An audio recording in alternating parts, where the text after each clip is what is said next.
Welcome to Moms in the Wild with Kate And Kara. where we laugh at our wild moments to make you feel better about yours.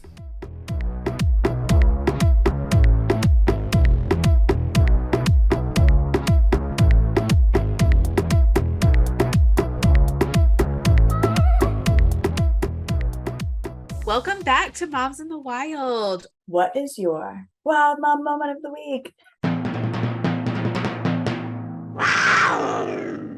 I have a gruesome wild mom moment for you. Violent. We need a violent wild mom moment. Spoiler alert, you have already heard a little bit about this. I'm excited. Not in detail, but I did send you a picture. Yeah, so I know it's violent. So this is like, it just speaks to the unpredictability of toddlers. Yeah. I was playing with Bubba. He likes to play rough. He has always been like that. He likes to like rough around and wrestle and roughhouse. And so we were doing kind of that. And was that like we were like winding down the playtime. It was just me and him. Before I get into that, before I was pregnant, I have a large chest. Thank you, birth control. And before I was pregnant, I always wore a bra. I wore a bra even to sleep. Okay. So for some reason, like after I had him, I don't know if it's because I was like used to like, if I would breastfeed, I'd just fall asleep and like my boobs would be out or whatever. But then I just stopped wearing bras to sleep.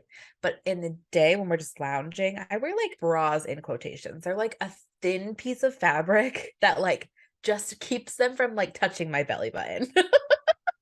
You're just wearing a thin cloth that just holds them kind of in place is definitely, yeah. So I had that bra on and I had like a shirt on and we're playing and it was so fun. He was laughing, he was giggling. At this point, like we're not even like roughhousing anymore. I was like, okay, like let's wind down. That was great. Like let's talk about what you're gonna have for dinner. And he launches from the couch. I was standing in front of him. He was on the couch. He launches from the couch, mouth agape, just grabs my boob by the teeth. Okay. I shriek in pain to the point where David is in the kitchen. He's like, what's wrong? Did Bubba think it was funny? Oh my God, he thought it was hilarious because I was like, Yeah. like it was one of those pains that you feel in like your belly button, like it was just like, it hurts so bad. I thought he was like tore my nipple off. He made contact and not only did he like, the problem is like post-pregnancy, post-breastfeeding boobs, my breasts are the texture and stretchiness of like mozzarella string cheese. Yes, 100% accurate for all he boobs after birth. bit and grabbed it and it just went with him. Like he didn't like stop. It was like, yes, let's go. Let's see how far we can stretch this thing. Let's leave the room with mom's titty in our mouth. I had 2 puncture wounds and then scrape wounds and then two more punctures from where he like got a one last bite in before he like let go. Oh my gosh. When I tell you, I looked like I had been stabbed in the tit. It was horrible. Okay, it's honestly, as someone who saw it, it was an actual human bite mark. You know when you're watching a horror film and someone has like a ghoul that's haunting them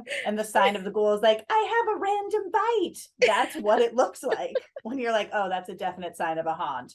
A deep bite. It was certain part of your body. It's still bad. It's been like a week and my boob is like yellowy bruised and it's just, I still have the marks. Yeah, my kid just straight up jawsed me like out of nowhere. We're having like a great playing moment. Yeah. He's like, it'd be great. Let me just bite the shit out of her. He's like, you know what? This is acceptable. This is an acceptable thing to do as we're winding down. I feel like this will be a good way to do that. Toddlers. They're wild. You can't trust them. You can't at any point in time at all. No. It's like living with just someone who's like has a hairline trigger, Yeah. Like you never know what's going to set it off. You'll never know. And it could be 0 things. It was just like, I just wanted to experiment and see what happened if I did this. Yeah. It was shocking because I had to start breastfeeding him when he was 3 months old. So like he has not touched my boobs in a very long time with his mouth. Yeah. So he was like, I want to see what this is all about. Yeah, it wasn't even like he like breastfed till a year and he was like, oh, I remember doing this. No, he has no memory of breastfeeding. Like he never once bit me when I breastfed. Now, of course, he's 2.5 and he just bit the shit out of my boob. Oh my gosh. Yeah, with like a full mouth of teeth. Yeah. He was like, don't care. Look, when he goes all in. I'll say that about that kid. He does. He was like, I'm really gonna nail it this time. I know it. Let's see how funny this is. Yes. Good job. What was your wild mom moment of the week? So I thought we would take a much needed break from me speaking about my boobs. Happy you Oh, brought great. yours up. You have to bring some variety to the show. And instead, I'm going to speak about Chris's nipples. Love it. So let's see where this story takes us. So we were sitting on the couch with our lovely little baby, who was also roughhousing. She just loves the little, what we call rumpus time before she goes down to go to sleep, gets all of her energy out. I think she may have been going down for a nap. So she was just being crazy, like running back and forth, crawling back and forth to both sides of the couch, running in between us, just being a real nut. And he and I were also just having a conversation while all this was happening. And suddenly she was near his side of the couch, and suddenly he arched his back and gritted his teeth as if he had been shot. Like he just looked like he was being electrocuted. And I was like, oh, what is happening? What was happening is she was trying to pull herself up so she could be eye to eye with him, and used just his nipple, basically grabbed, and with all of her body weight pulled, like she was gonna pull herself up. And he didn't want to scare her and scream in her face. So his reaction was to just look like he was having a seizure. Totally looked like he was having a seizure. And it was incredible and amazing. And he got to experience, what it's like to have your nipple basically ripped off by a kid. Yeah. I mean, it was a long time coming. Oh yeah. Yeah. So we always say his useless nipples joke in the house, because, I am still breastfeeding and I provide life-sustaining milk to our child. And so now the joke is that his nipples do have use. They're to leverage our child when she needs to stand. And you know what? She did. Stand, she did. So she did. She found the purpose. She found a way. She always finds a way. That's going to serve her so well in this life. And then she was so confused because we were dying laughing. Well, I was dying laughing. He was just dying of pain. And then she also, she was just very confused, like, what did I do? But it was the best thing to witness. So sorry, Chris, but thank you for, that content. A big boob week overall. What a week for nipples. I was just about to say. A big nipple week in this. That weren't yours. That weren't mine, which is shocking. How did we have 2 boob/nipple stories and mine didn't get involved at all? I don't know. Yours are like, you know what? I've taken too much of the spotlight. We need a break. You know what? We need a break. We're going to be shy and modest. Look, I don't ever want mine to have a spotlight again. So. As you were talking about always having to wear a bra, I was honestly in my head like, I would never. I honestly only wear a bra now because there is that discomfort of under boob sweat. Oh, and a bra does help either absorb it or stop it. I don't know which one, and I don't investigate. But I do know when I don't wear a bra, I'm like, these guys are just swampy. And it's very uncomfortable. Do you ever do the shirt tuck? Do you ever not wear a bra and you just tuck your shirt on your boobs because you don't want to feel that sweaty feeling? Yes, of course. Yeah, which is not something I was ever able to do before. And also, I know you've seen this. I don't know why I'm saying this, like you're extremely familiar with my breasts, but you are. I mean, my left side or right side so underproduces that my boobs are already like not. I don't know. Does anyone have the same size boobs? I don't think both so. Are exactly the same size. I don't think so. People who have had breast augmentations probably do. Yeah. Well, good for you, right? My boobs are not the same size. No shade either. Like as soon as I'm done having kids, I'm doing that. Yeah. We are pulling these suckers back and we're taking a lot of it out. Yeah. Like pulling them back up to where they belong. I would have them definitely pulled back up. Yeah. And maybe evened out. If I did, I have heard that if you get implants, you do have to replace them like after a certain amount of time. That's the only thing that I'd be leery of. Yeah, I don't want implants, but I do if it's an option to like make them smaller and lift them up. Yeah. Oh, yeah. Yeah, I would like it up. I would definitely go for the up. But they're 2 completely different sizes now because my right one like super underproduces. So they're not even close. Maybe I would just get some of my left removed. Okay, we should do this.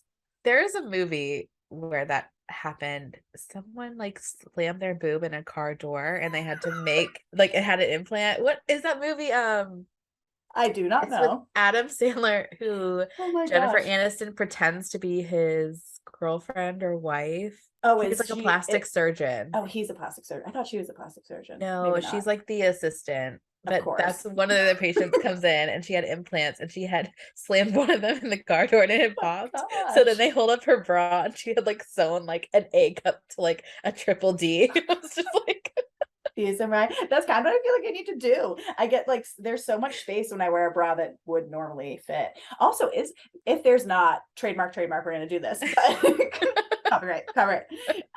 There should be a whole line of bras specifically for women that have been pregnant or breastfed because yes. your needs are different. Like my booby needs are so different than when I look at my old bras, which I do still have, mostly as a like, I don't know, way to laugh at myself. I just giggle at them. Where I'm like, oh, Yeah. what those young boobies, they're never going back. Okay, the movie's called Just Go With It. I just Oh, remembered. good. And because someone is listening to this, like screaming that out right I now. know. They're like, someone, please listen to me. Um, Why did you tell? Because now this would have been the email that we could have got to open up that oh, line of communication to our fans. Never mind, disregard. That's not the right movie. on that note, email us at connect@momsinthewild.com. If you're screaming at your radio right now, not on the radio. Your streaming devices. I need like the volume of my boobs is misplaced. Like it's all at the bottom now. I need more volume back at the top. So like you know how like padded bras normally have volume at the bottom. Yeah. I need it upside down. Like I Yeah. need more at the top now. Top volume. You're right though. There should be a like if you've Yeah. had babies and if not even breastfed because I didn't really No, it's breastfeed just that being long. pregnant too. But, Yeah. like, I have different needs. Yeah, same. I want one where there is one that's like a D cup and one that's maybe a cup. Because that is my situation. Or one where, you know, the padding is on my right side, but no padding on my left side. Because Yeah. I don't want to further push up my already huge boob to further show that my other one is tiny and doesn't fit in anything. This is so customizable though that like you're looking at like a $500 bra by the time you're done with designing yours. You know what? If that's what the boobies need, that's what the boobies need. With that, let's talk about our guest. We have another very exciting episode today with a very exciting guest. We're so excited. We love a guest episode. We love it. Episode. We love this guest. So Shea is a birth worker, trained doula, and certified lactation counselor. Checking all the boxes. She's passionate about childbirth education. She's worked in early childhood development most of her life, and other interests include yoga and astrology, which she just told us all about because we asked her. It was really great. And she's a mother to a very energetic, adorable, sweet, kind-hearted. These are all things that I'm piling on. Just beautiful, lovely, and loving 17-month-old boy who we love so much. Welcome, Shea. Welcome. Thank you for having me. Thank you for all the added words about my little one. Oh my gosh, love him. Yes. We do want to talk today about early childhood reality versus expectation, which we've been doing a lot of reality versus expectation recently, Kate. I like it. Well, you know, we need to tell people what's up. Yeah, we need the peoples to know if you don't know already. They know. They're like, we get it. They're like, we get it. Shut up. So early childhood for this episode is going to be newborn stage all the way through about 2.5, because that kind of is just the age range of our children. Yes. So I'm interested, Shea, if you don't mind us putting you on the spot and starting with you. Yes. What was your expectation of early childhood versus reality? My expectations I formed from just my limited amount of time that I had been with the specific age group of newborn. That's the one that I honestly thought I've got this. I thought this is the same sister. Sleepy little creature that I will cuddle and put down when I need to and live my best life. And that's honestly what I thought. And I had a lot of experience with kids, even, not my own, which makes a world of difference, but kids really like 3 months to 7, I had really spent a lot of my life. So I think I felt overly confident going into even just motherhood in general, thinking I knew how to change a diaper. I knew how to burp. I knew how to swaddle. I knew how to, do all these things. And I think what I didn't realize at all, honestly, even through my work as a lactation counselor and doula, and was when it's happening to you and you're not just dealing with a newborn who has all kinds of needs, which we can get into, but you are sleep deprived, you are postpartum, your body is healing, you're physically learning how to feed this human being and keep them alive. And it's just so much mentally, emotionally, physically that words really don't do justice to just how difficult, especially I think those first 3 months are. And when it's not your baby and you're not a new parent and you just get to hold this cute little cuddly thing, it really makes you excited for that time. And when you're living it, you just feel very unprepared for what that is. Yeah. Something you said before we started, like right before we started recording, that I really liked was you don't really have access to a lot of fresh, new babies, unless you do have a family system where some people are popping babies out left and right, or you work in a medical setting. But then to your point, it is very different. You get to, when that baby starts to act a fool, you get to be like, oh, where are your parents? Because I'm going to go take a nap. I'm going to go take a lie down and feed myself and go to the bathroom without anybody else there. Haven't done that in a while now. Same. I never realized how often someone would have to watch me void. Like pee and poo. There'd just be eyes looking at me while I did those things.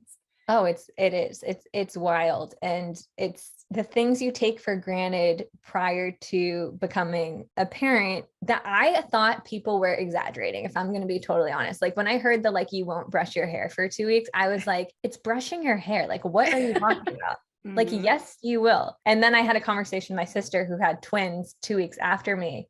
And I was like, there's going to come a day where you do not brush your hair. You don't even brush your teeth, I don't think. And she texted me a few weeks after that and was like, the day has come. The day of reckoning is upon us. Yeah. And it's really hard. It's really hard to explain it to someone who's not in it and to feel like you're like articulating it or you're like doing justice to what it truly is for those early childhood, especially newborn times.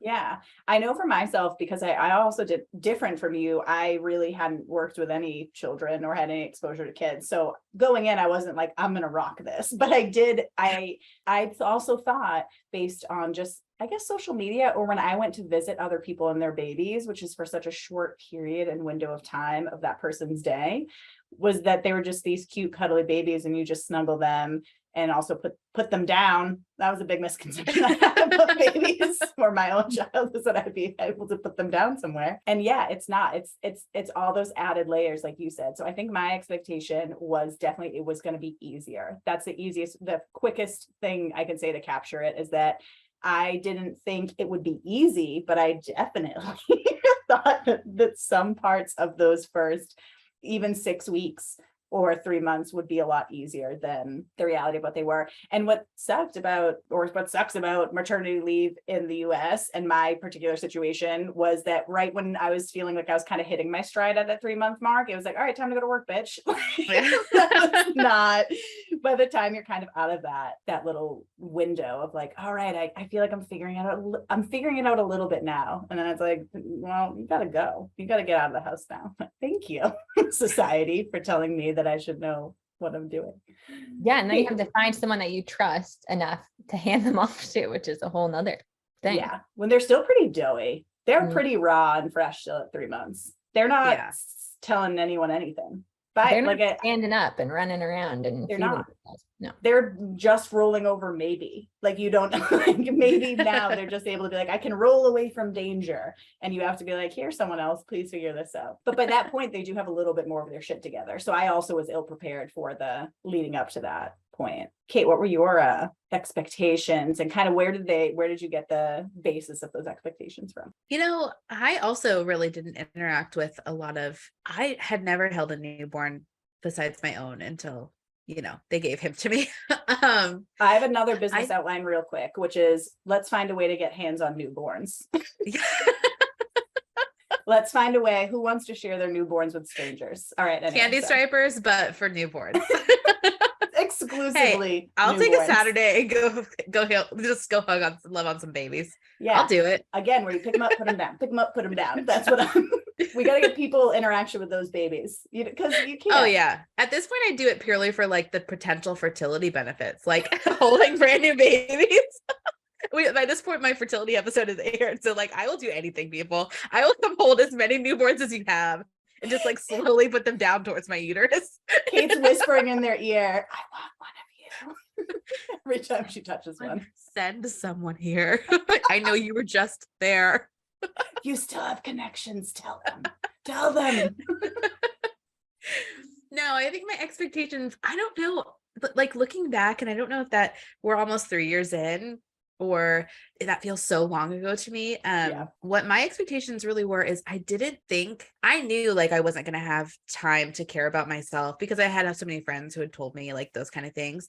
I did not expect when those moments came where I had to take care of myself, where like I was required to step in and do something. I mean, I've told this before, but where I had this ingrown toenail that went wrong, that like I ended up having 4 surgeries on, because during that time, like I didn't even cross my mind that I would have to care about myself in this time where I'm just focused on caring about this tiny little human. Same thing with like when I got my DVT, my blood clot, like having to do shots twice a day and like make sure those were at the right time. Like I did not expect that like so much of the caring would have to be for me as well. I thought it was really like I was just going to be this like machine that took care of this tiny baby, and then like I would deal with myself later, I guess. I don't know. I think that's a really good point that comes up. That's like you have your even pregnancy or your newborn or early childhood, and like you forget life still happens.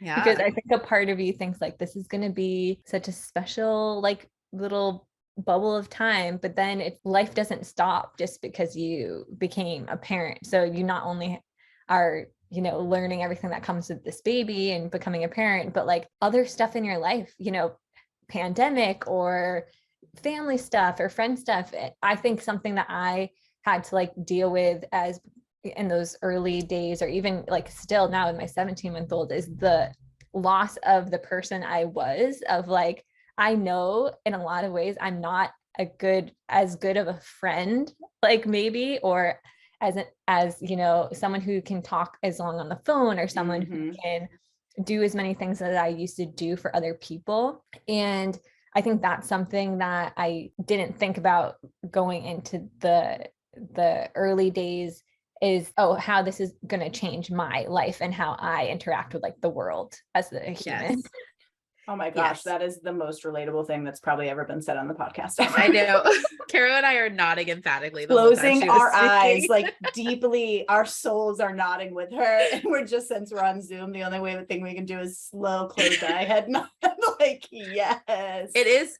It's funny that you mentioned that. I remember writing a letter to Caro when she was pregnant, where I kind of was like trying to eloquently describe that, where I saw this thing on probably Instagram or something, that it was like, when you have your baby that day, you meet 2 new people, your baby and yourself. Like, it's really like, as soon as you have that kid, you're a brand new person. And I remember like trying to like writing this letter to her, like sobbing, trying to like to explain to her, because I wasn't really prepared for that. Like you said, like you don't think, you're like, okay, it's me with the baby. And it's like, no, that like something shifts in your brain. And all of a sudden it's like, you're getting to know yourself again. You really are. And it's like, sorry, I'm like the deepest, like, I feel like you guys are so fun to listen to. And I'm here just talking these like, let's just go there, guys. Let's just get into these places and just like shovel through that, like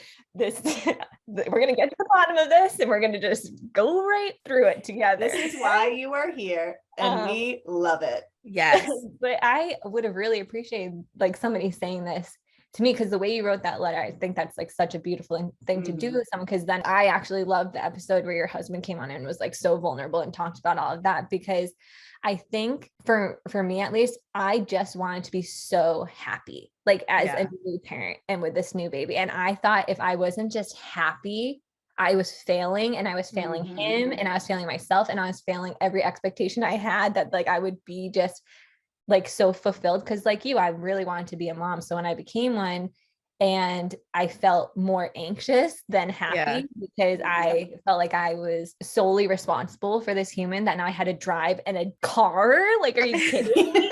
Like, terrifying. Like, when I tell you terrified, I was like straight up terrified. But like, I just felt like such a failure for not just feeling so happy and lucky and grateful, which I did have those feelings, but I also had other feelings like lonely. I was really lonely. I was like, I didn't have a lot of other family around. Dan went back to work. That was so real for me. And I actually ended up going into therapy like 3 months into postpartum, but because I felt like, where is my space to be able to talk about this? And I had to find someone to go there with. But yeah, I just think that was something that was like this carving out this new identity and allowing for like whatever to come up with that, and realize my baby's not happy every day to be here. Like, he's not like shining with gratitude for me every moment of his life and like only smiling. He's sad, angry, all these things. And I allowed that. And so I have to have a little bit more compassion for myself and let me feel those things, as well. Yeah, I had that same experience, especially with the kind of, Kate, to go back what you were saying, where you still have needs. It was really difficult to try to find a therapist during that time. That was one of the things I struggled with the most, was how do I have this child who I cannot say it enough, literally would not let us put her down. Like, it was a matter of put down and listen to this child wail and scream and obviously be experiencing discomfort, or hold them and be able to not have that. And any day of the week, my choice was was to hold. But how do you do that? And then be like, now I'd also like to engage in therapy where I talk about how much I'm fucking hating this, to be very honest. Yeah. So like, as I'm holding a sleeping baby, like, I can't do it. And to find someone again to receive that message. And I was like 3 weeks postpartum by the time I was like, all right, I need to be talking to someone. And it was same thing. My mom had just left, who was helping. My partner, Chris, went back to work, and I was just there, like, I'm doing it. And so finding someone, I had to go through like 2 or 3 people before I could be like, no, this person gets what I'm saying, the impact it's having on me, that I'm really trying to figure out who I am as a person. I feel like I've lost a lot of my personhood. And I also didn't anticipate I know David touched on this, Kate's husband, in his episode, the amount of need that comes from the birthing parent, or I don't know if on other family situations, if the baby just kind of latches on to, one person in particular, but in our situation, it was me, that she really was like, I need to be with you. And I had pictured all these moments of like handing her off to my mom and Chris, which happened every now and then, to be able to do stuff with her and for her. But it was like this all consuming, you do lose like any amount of personhood, it felt like. And I was super struggled with that, and also so anxious. I was so anxious about anything that happened. And I had all these expectations of the pure bliss and the joy. And you see these moms on like TV, and they're like messy hair, cup of coffee, fuzzy bathrobe, and they're like, oh, motherhood. And I was just like, oh, I can't do it anymore. And it was that reality setting in of what is happening. I would love to hear from both of you too. Like, why doesn't anyone talk about this? Is it genuinely not to scare? Like, by the time it would be appropriate to talk about is when someone's already pregnant and they have so much going on that you don't want to be like, oh, it's about to get very scary for you. Because I would have loved if someone was like, listen, it's hell. It's absolute, like, there's no other way to describe it. And it's completely normal if you feel like that. If you're not happy all the time, it's okay. It's gonna be really wild. And then, if their reality isn't that, okay, good. They've had a wonderful time. And if the reality is that, at least they're like, oh, okay, this is a normal thing to be having happen to me. I don't know. I think it, like, even now I have those same kind of feelings that Shea was describing. Bubba's almost 3, and anytime I have a moment where I'm like, oh my God, I just for a second wish that I was just by myself right now, or like that you were somewhere else doing your own thing, like the guilt that comes over me. I have had, like, we have acquaintances who have lost their children, and like I've had my own losses, and I don't know, something in me, anytime I'm like, I hate this, like, this sucks, I want this to stop, immediately I am struck with like, you are ungrateful. Like, how ungrateful are you? You have this child, you personally wish you had more. People who would do anything to have their kids standing in front of them. How dare you? And it's like saying that right now, if I were to say that, like, I would never say that to you, Carol. Like, as like, if you were like, I'm overwhelmed, I hate this, that would never be, but that's something like a You constant ungrateful animal. Yeah, never. No. That's a constant loop in my head when I get to like places like that. And but you're right, like none of my friends have ever said anything like that to me, where it's like and so then you're like, am I crazy, or like, am I actually doing this wrong? Like, should it all just feel like, yeah, it's hard, but I'm still like, liking it, because I don't like it. I'm not going to say most of the time, but some of the time, like, oh hell yeah. Yeah. I think that a part of it, because I'm trying to think about this, because this is such a good question. I wonder if part of it is when you're talking to your friend who's already a parent, if the times, because what it's like having, this is like a miracle that the three of us are making this happen at this moment. Yeah. It's like divine intervention. Oh yeah. So like when you do get that person's time, if they just want to be your like support, especially if it's mom to like pregnant person or a new mom, like you won't feel guilty like turning the conversation onto you of like, oh, now you have to like support me when my time is so limited that I can even give to you, of like, let me just show up for you. When like, I know if I do have a mom friend who, if one of us opens the door to this conversation, the floodgates will open. It's like, I found my hallelujah moment to be able to vent about this with someone, but it's a vulnerable thing to do. And it's like waiting for that right opportunity for that conversation to like present itself, when really like it should be way more normal to just be like, this sucks, I'm having a sucky day and I feel really like tired and overwhelmed and unhappy right now. And I was having a conversation with someone the other day and I said, it's like hard for me to say this out loud, but I feel like my son is not getting the best version of me right now as his mom. That like broke me on the inside, but it was so true as I said it, because I was like, there are happier quote unquote versions of me in times where I was sleeping through the night and had all my needs met and was doing self-care 24/7 and was showering regularly and fed 3 meals a day.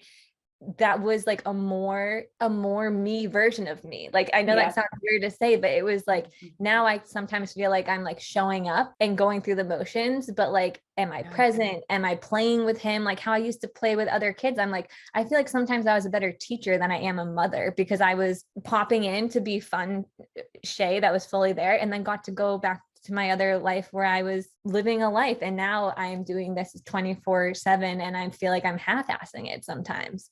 And I feel like I'm half-assing it all the time, like, to tell you the truth. Dude, same. And I get so incredibly jealous of other people, and specific, like I'll say it, my mother-in-law, my mom, and my husband, who get to be like their best selves with the baby, because they have the like respite of, I go away for a little bit and then I'm back. And I go to like work sometimes, but that's really, but if anything big happens, it's on me. And when I say anything big, Chris is always there, but like, I'm the person that would be called if she was sick. I like, today my pump broke, so I couldn't pump at work, so I have to go home. If she doesn't have milk, I have to go home. If there's a meal issue, that's all like, there's only 50% of me, if that, at best, elsewhere where my physical body is, and the rest is all at home. So there isn't really a break. And I get so jealous of the people that I see being able to like take a break and then be super playful and fun. And I'm like, God damn it, why? Like, instead, you get like, she gets this version of me that's not always playful and fun, where I am just kind of like, yeah, brown bear, what do you see? Like, if I have to hear this, oh my gosh, my father, who bless his heart and soul, is a beautiful, lovely man. He bought one of those stuffed animals that sings. And if I have to hear Elvis Presley's Black Magic, which this cat with a witch's hat sings, one more time, I swear to you all, I'm going to lose my mind. And so I have to hear it 9,000 times a day, where Chris only has to hear it about 50. So I'm like, I'm going to throw it out the window. And this poor baby is just like, more. No more. Please, no more. One of my favorite things that Shay's ever said to me, we were on the phone one time and she was like, wheels on the bus, or I don't know, your son must have been like doing something. And she was like, wheels on the bus, ruin your family.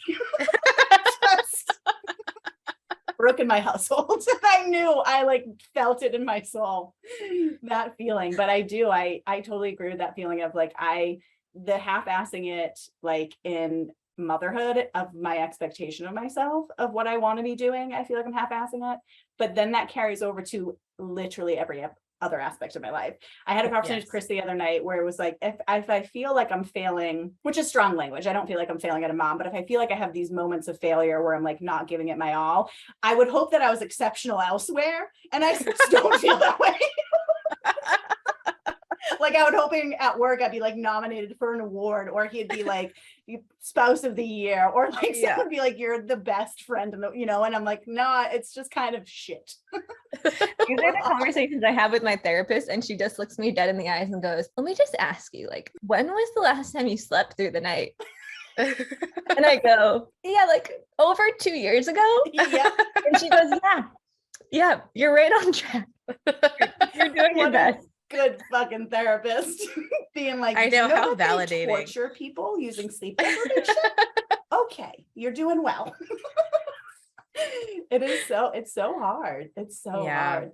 But this is also like, this isn't something that when a lot of times moms get together, moms have conversations, it's a hard thing to say out loud and admit, like, I don't know. I have a very open dialogue with a group of like 8 moms. So like we literally chat every day, but this isn't something that ever really comes up where it's like, hey, anybody else fucking hate this right now? Like, but that would be so like nurturing to my soul to be like, and it does happen sometimes, but like I need to have like, it's for me, like there's a couple, and I stay at home and I really truly don't ever get like a break from him unless he's asleep.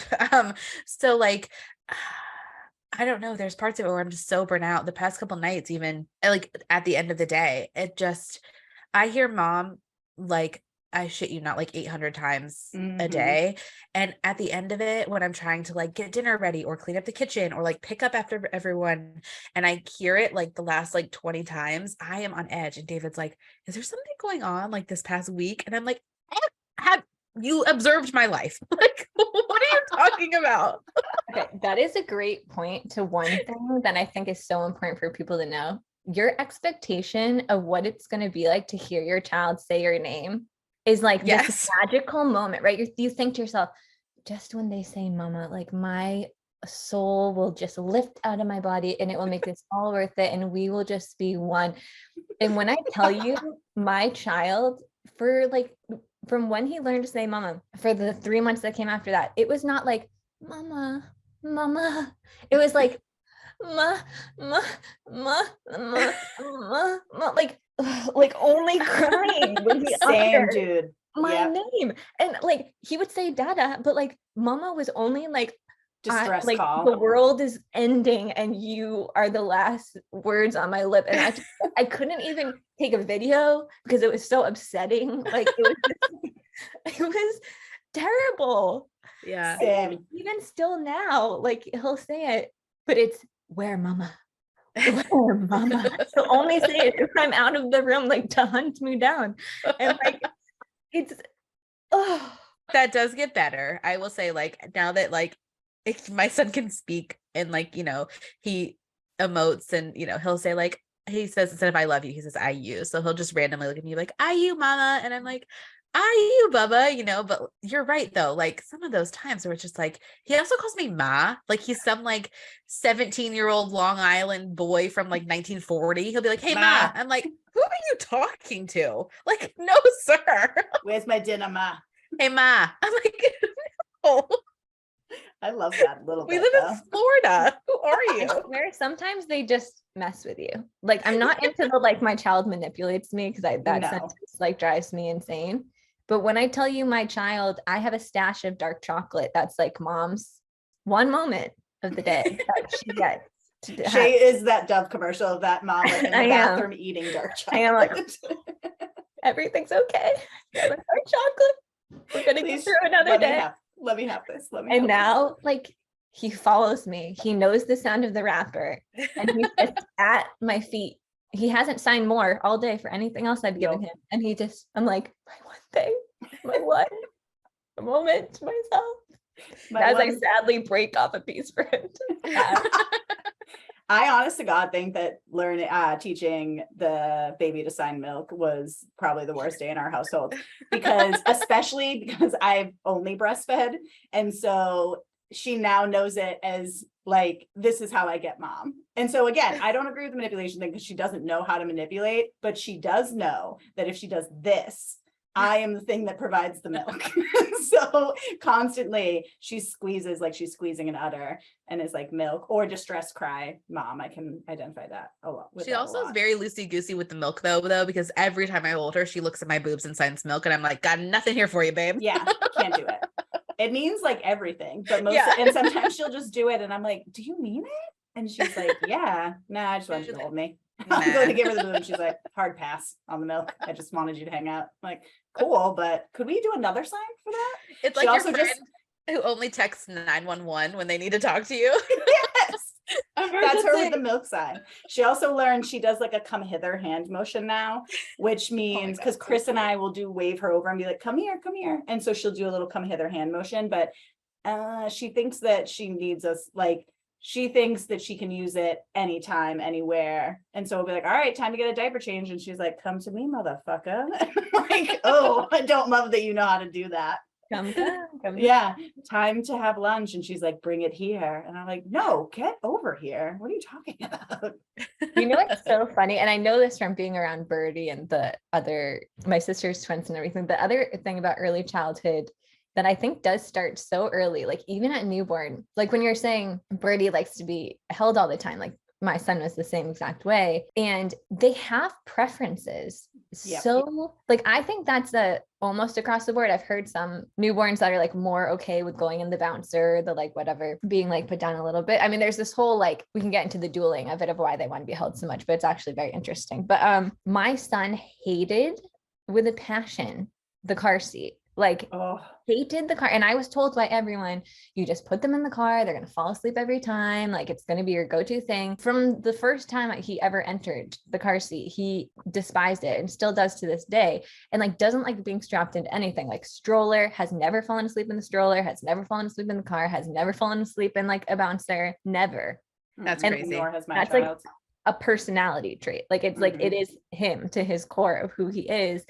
And I think that that's one thing that's like really interesting, is you just think they're all going to be the same until they get the personality. But the fact that the preferences and the personality can be there, of like whether or not they like a binky, or whether or not they, you know, like being swaddled, or it's just like they actually do have certain things that they're like communicating with you that like they enjoy or they don't enjoy. And I think that that really was interesting, because you get so much across the board advice from parents of like, this will be your thing. This will be your thing that works. And I think it's really important. Like, the best advice I could ever give anyone is to like, just get to know your baby, like get to know your baby and what works for them and what works for you, and take everything else with a grain of salt, because everyone else is just telling you what worked for them, and that might not be the thing that works for you. Yeah, and I think that's so true, that they do have like something Chris and I really tried to, and Shea, and I've talked to you about this before too,